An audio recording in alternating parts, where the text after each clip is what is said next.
I'm Allison Whalen, and you're listening to The False Trade-Off, a podcast for working parents, HR leaders, and anyone who is committed to proving that working parents can be successful at work and at home, and that it's not an either-or trade-off. Each week, we'll dive into some of the most challenging, complex, and sometimes controversial topics related to parental leave and navigating life as a working parent. Because in order to break the false trade-off, we need to address these topics head-on.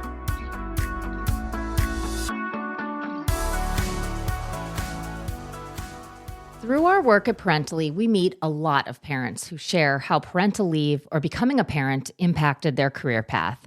So when we happened to connect with one mom who made a career pivot from almost a decade in the CIA to joining the tech industry, we were intrigued to hear more about her story. Let me introduce Cassandra Babilya, an employee experience leader at Amazon who joined us to talk about her path to parenthood. Cassandra is a passionate working parent advocate who authors a newsletter called Make Work Suck Less, which she has recently focused on writing about the parental leave experience.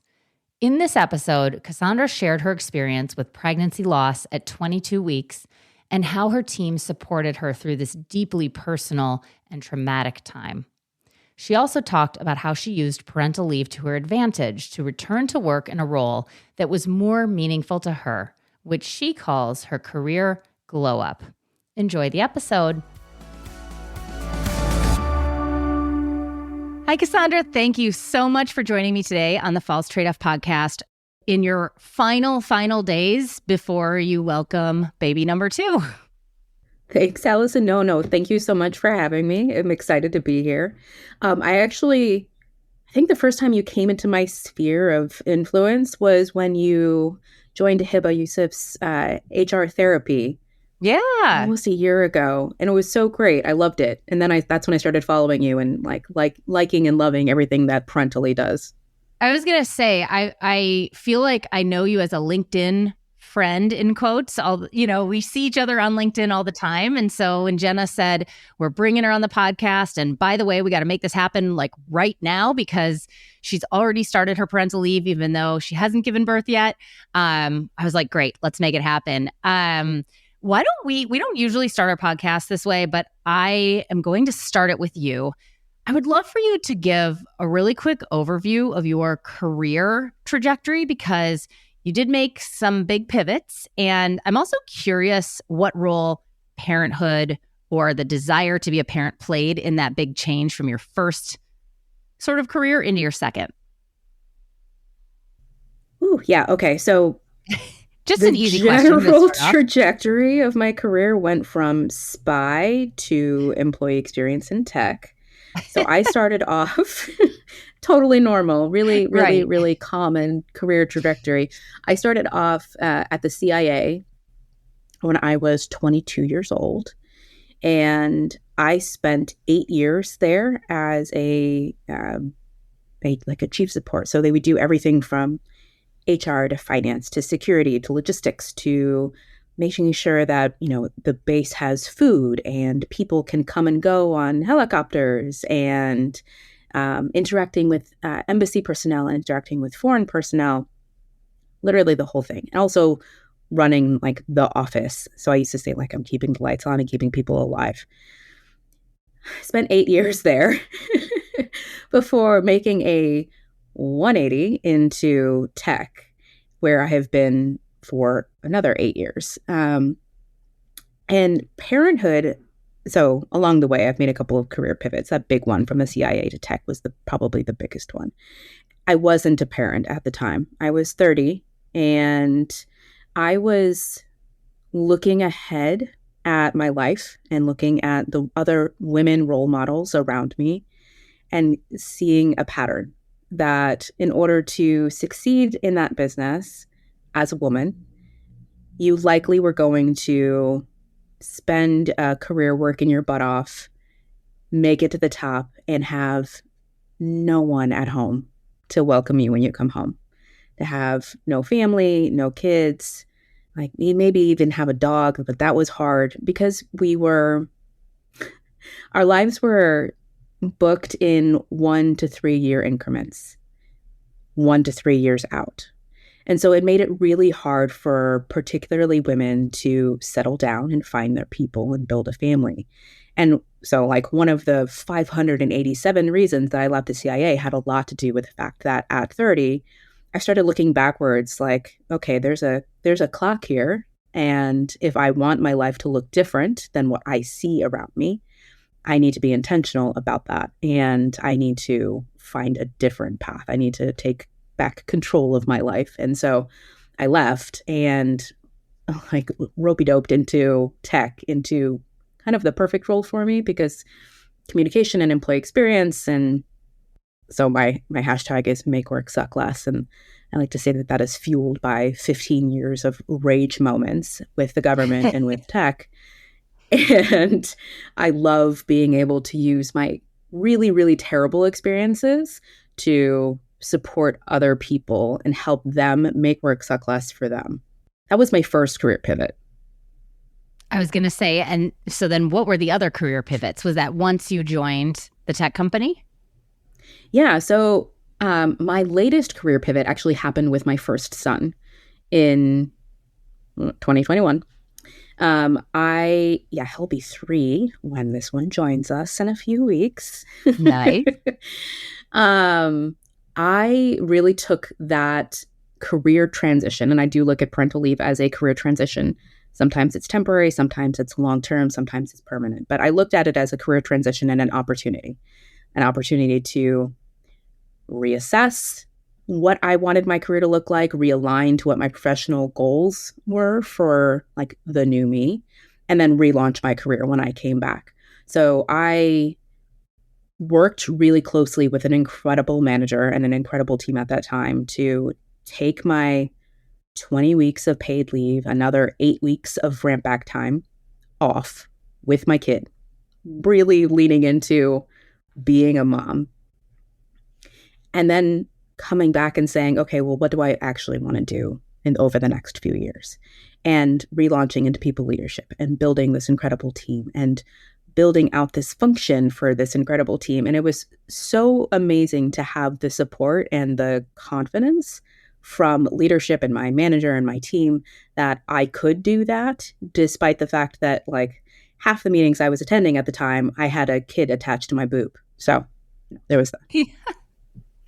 We hear this so often that people are able to make really powerful pivots through parental leave. And I think there's this outside perspective that that's bad.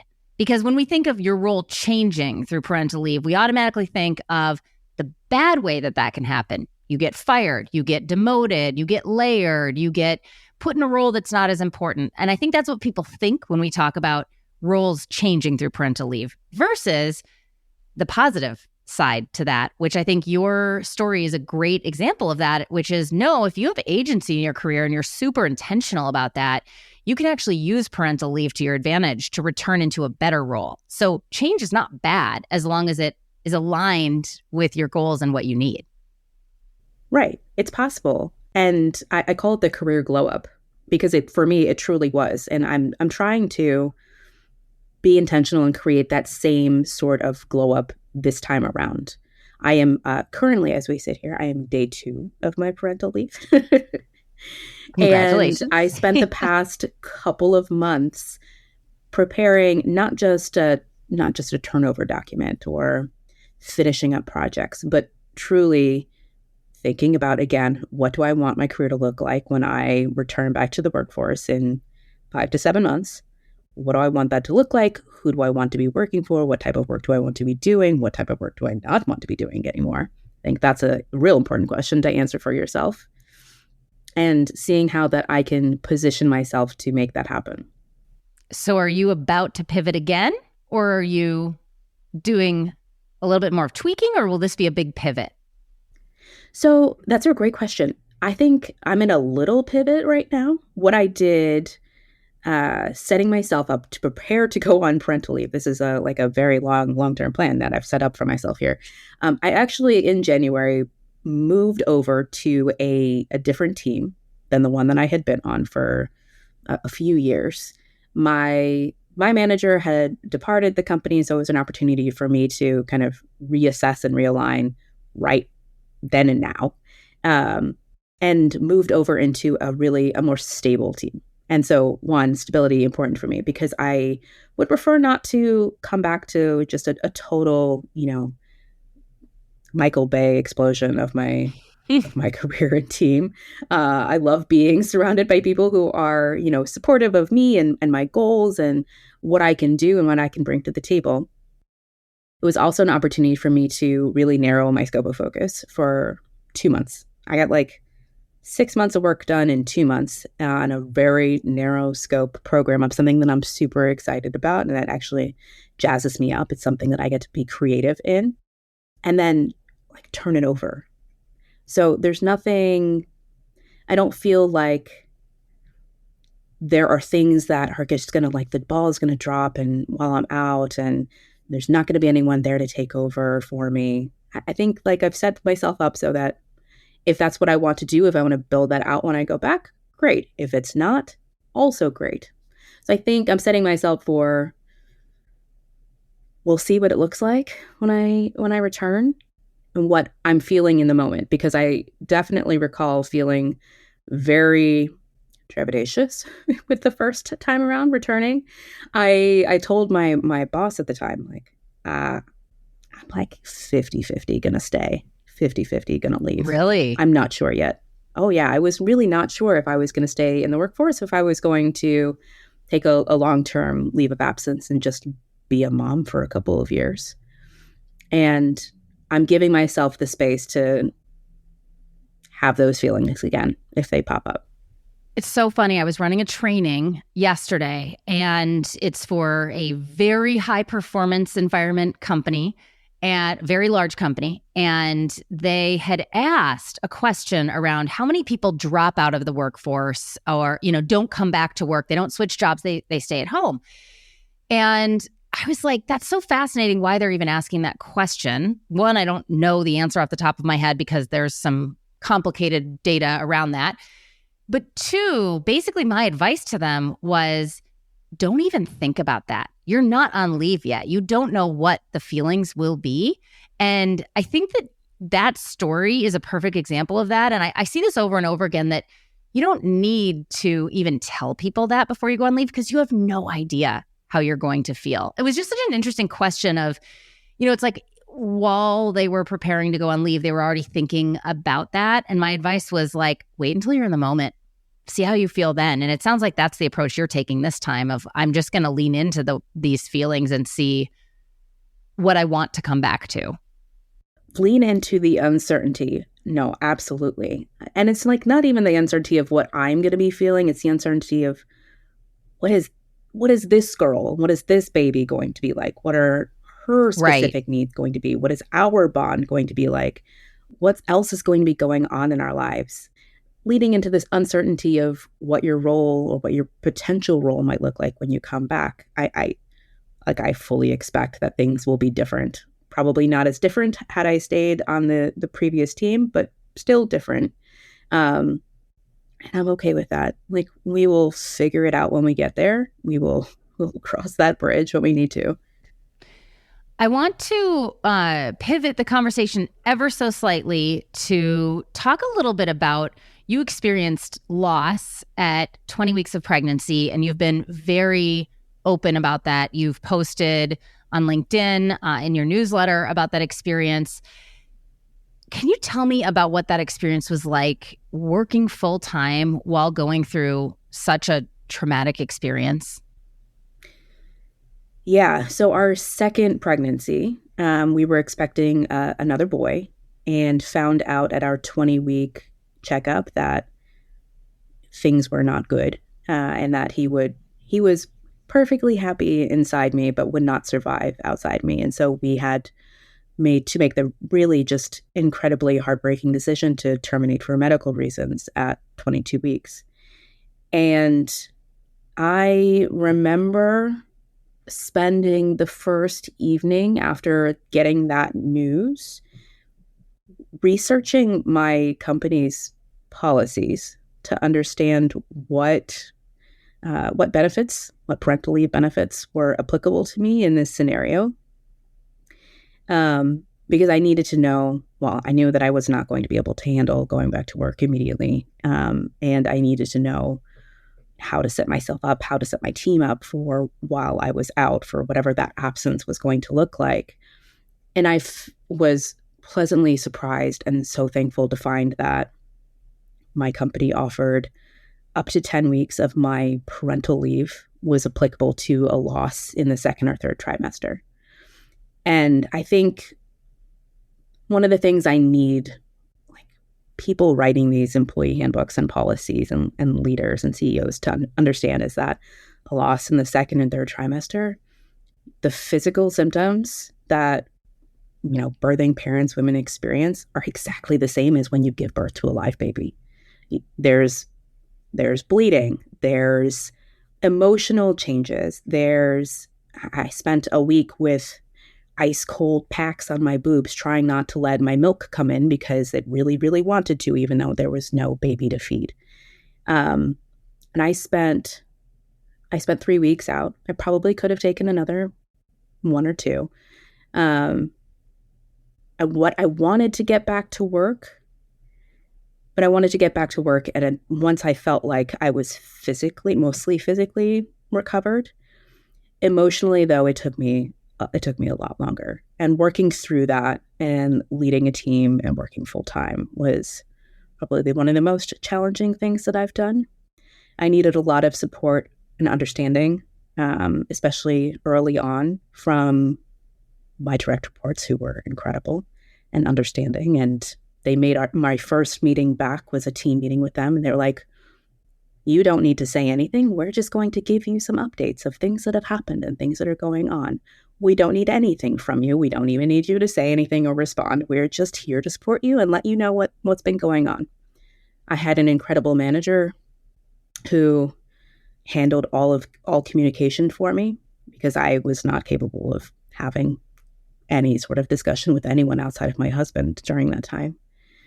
And I've definitely made use of resources and communities, both at work and outside of work, to get the mental health care that I needed to recover fully. We get asked a lot, what should managers do if they have a direct report that experiences that type of loss? I always struggle to answer that question. I'm curious if you have an answer to that. It's such a personal experience that I just struggle with the banner headline of what managers can do. So maybe if you have even guiding principles that you would be able to share. I think the number one thing to do is follow their lead. Hopefully you've built up enough of a relationship, enough psychological safety and trust between you before something horrible like that happens, to where your report knows that they can share what's going on and share what they need from you. For me, my manager actually did not talk to her myself. I asked my husband to call her because I couldn't. And she rolled with it. And I asked her to relay the news. I asked her to just tell my team, clear my calendar, and cover anything that needed to happen. That to me was the biggest amount of support that I needed. I just needed a buffer. But that was me. Yeah. So I think following the lead of the person whose support you're giving, I think that's the best thing that you can do. And if you're unsure, ask. You mentioned that the policy was really helpful, mental health benefits that the company provided. Are there other things at a company level, policy, benefit, that would have been helpful to you or were especially helpful that we haven't mentioned? I think you can take up to the 10 weeks was an incredible benefit. I would have personally benefited from someone telling me, you should take something closer to 4 to 6 weeks off. But the policy was written in a, I guess, vague and expansive way for a reason. But I would have benefited from someone saying it's expected that you you take closer to the full amount of time. Because I felt a little bit of okay, well, when should I get back? Even though I want to get back, when should I get back? That's a really good point. I have a friend that went through a similar loss in her second trimester. And because of the work that I do, I was one of the first calls, and that was her question. She said, I'm allowed to take, I think it was 16 weeks, but what should I take? What is culturally acceptable? And I spent my time basically encouraging her to turn that off. I mean, but it's understandable. You want to know, what should I take? Both what do my coworkers expect, but also like, what do other people, like what is, and I think maybe this was coming from a place of, what's the playbook? Like I can imagine that you feel very lost in that moment. And so receiving some guidance, I think she felt very almost relieved when I answered that for her. And I said, you should take a lot. I mean, this is not like go take a week because you need to recover from the immediate impacts of labor. I mean, this is a much longer period of time that you need to take and you should take. And this is what we see other people do. And I think there was a relief there of, that's what other people do. And so I'm okay. So that's a really interesting, I hadn't thought of it from the company's perspective of establishing this is what you should take, or even having managers be really, I don't know. I think managers are oftentimes worried about saying the wrong thing. And so they almost default to listening. But that's a really good perspective to think about pushing a little bit on, you should take more time, if that could be helpful. Yeah, I think for me, I was managing a team too. And, when you go out on parental leave like I am now, I had months to prepare. At the 20-week point, I had put my parental leave on the calendar, like for, the following February, but there was no time to prepare. There was no time to hand off anything. It was just one afternoon, I went to a doctor's appointment, and then my team didn't hear from me for 3 weeks. Right. But, everything, they're fine, right? I think they're fine. That's what people struggle with, is thinking about others, right? When it's like, I think being able to give you the confidence in that moment of saying, we'll be fine, right? It's okay to think about yourself. Right, exactly. Yes. Every once in a while. No, and thank you for sharing that, because I know that this is, it's a very personal experience. And, I do think that there's a lot of companies and managers want to be supportive, but they really don't know how. And I think it's a hard thing to say, here are the instructions. And so I think that even by hearing people talk about their experience, it is actually very helpful for managers, HR leaders to be able to hear that.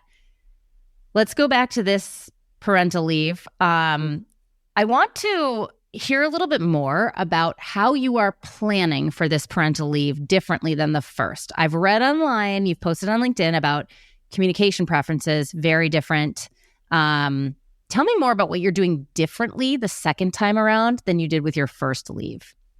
Yeah, so I spent the past 2 months writing about preparing for parental leave, everything from like when to tell your manager, the pitfalls of an early share versus a later share, how to build a turnover plan, how to work in communications preferences into it, how to, set yourself up for that career glow up that we were talking about earlier. The biggest difference that I am making this time around is setting myself up with clear defined boundaries. I had extremely clear, rigid boundaries the first time around. Like, I did not want to hear from work at all. I wanted nothing to do with it. I wanted to hear nothing. I wanted nothing. My manager, she was great about it too. She was like, so we can have your compensation statement, that's going to come in while you're out. And I was like, I don't care. So like, save it till August. Wow. Good for you. I don't want to know. So I came back after 5 months out, and, I got my compensation statement. We reviewed my like annual performance feedback. As well as I learned that the team had gone through just an incredible organizational shift. New name, new scope, a couple VP changes while I'd been gone. Just everything was different. My role was different. It was like coming back to a new company. This time around, the communication preferences, they still have clear boundaries about who I want to hear from, my direct manager, what I want to hear about. So I want to know about any big org changes or leadership changes on the team. I do want to get a snapshot of what my compensation is going to look like. That feels important right now to me. And how I want to hear from it. Like, I am not checking my work email. So, I handed over my my personal email and said, if you'd like to send over any documents that you need me to review related to, comp or performance or whatever, feel free to email them over to my personal email. I will not be doing any work video screens. Like, we can FaceTime. Right. And so we're going to FaceTime once a month. And I just said, like, I want to FaceTime once a month. We can schedule it on the calendar. If things need to shift, they need to shift. That's okay. But I'd like to hear, like, how's the team doing? Is there any big news to share? But, like, I don't want to hear about the drama, anything that's going to resolve itself by the time I'd come back anyway. Any programs or projects that I was running, I don't care, because I can't do anything about it while I'm gone. Yeah. It's all going to look very different by the time I walk it back in. So I don't want to waste the mental space of worrying about little things that ultimately don't matter at the end of the day.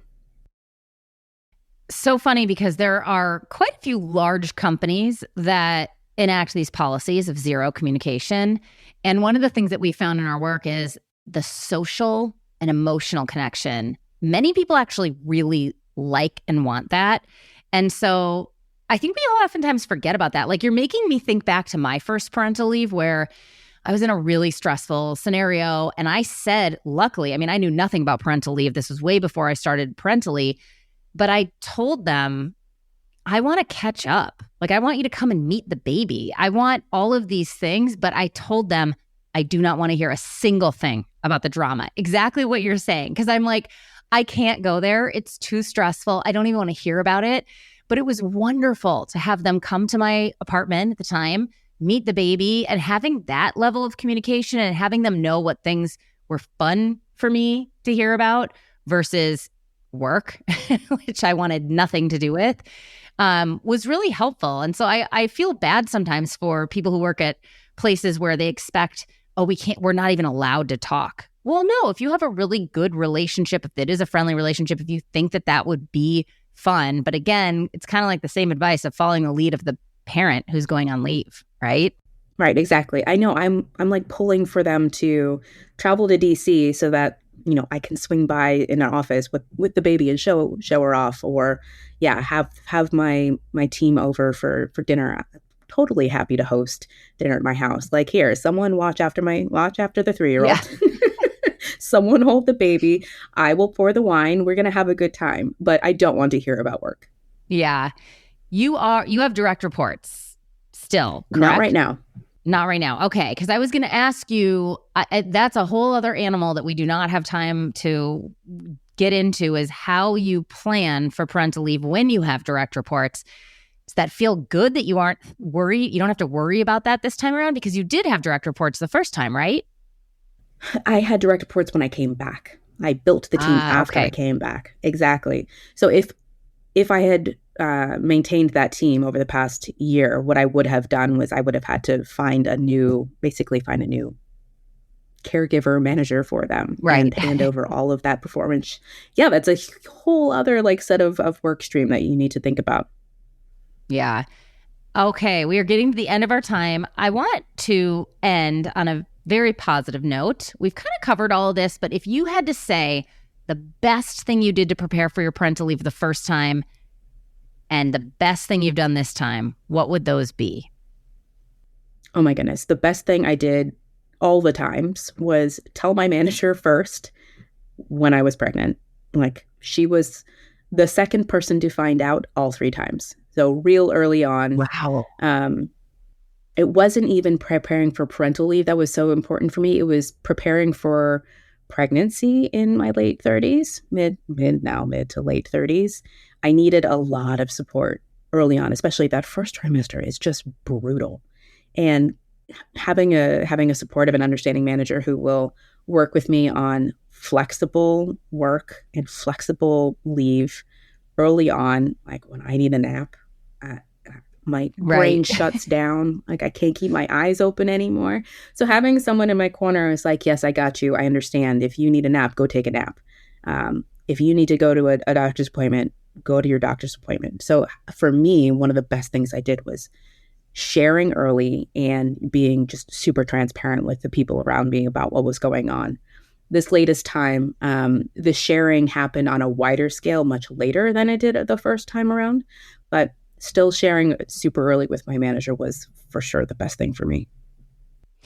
Well, thank you so much for being here when you're already on parental leave. I respect that so much. I should note the baby is not here. I would not ever allow someone in with a 2-day-old.